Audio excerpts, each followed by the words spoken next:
This used to be my job, and I still can't believe just how nervous I actually still get. Alrighty. Okay. Everybody doing okay today? Yeah?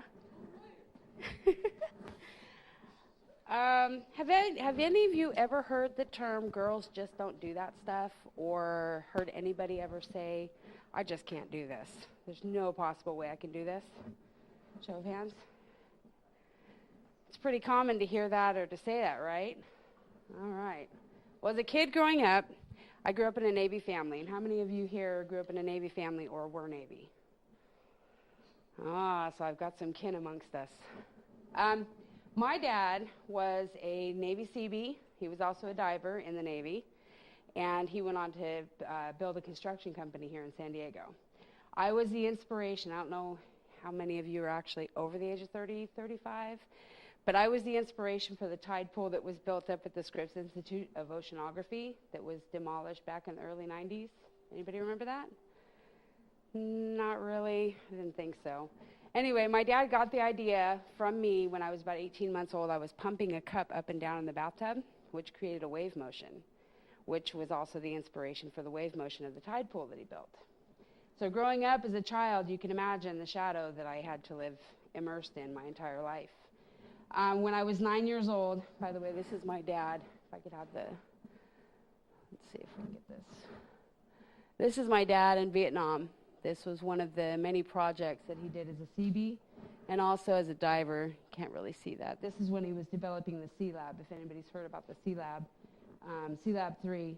They also worked with the dolphins in the floating artillery. Either way.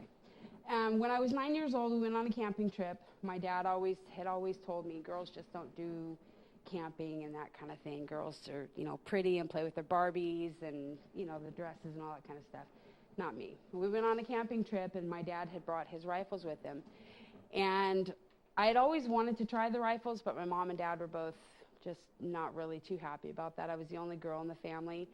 So it was very hard for my mom and my dad to let go and let me shoot the rifle. But my dad did, and the kickback was horrible. Thank God he was a large man, because I flew right back into his stomach. In high school, I totally lost my point.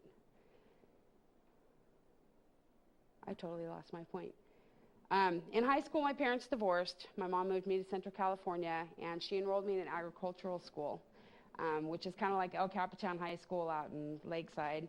A lot of cowboys. Yeehaw. My friends were not too sure either. They were just like my parents. They weren't too sure either that I had the cojones, I guess you could say, to do a lot of things. Even though I had enrolled in forestry, carpentry, heavy equipment classes, and yes, I took meat cutting as well. And I have to tell you that cutting open a cow's stomach, it will bring a man to his knees, and I've seen it happen. My friends double dog dared me to ride a bull one time.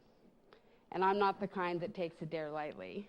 And so our school was across the highway from the farm. They literally took me over at that time on our lunch break and made me get up on this bull. They didn't make me. They dared me to get up on a bull. I did it. Couldn't walk for 2 weeks, but I made it 4 seconds on the back of a bull. Either way, I think that kind of proves the point that you don't ever tell somebody, especially a girl, that girls just don't do this kind of stuff. You have to draw from within, find your strength. Don't ever let anybody tell you you can't do anything, because you can't. Even as girls, we can do it.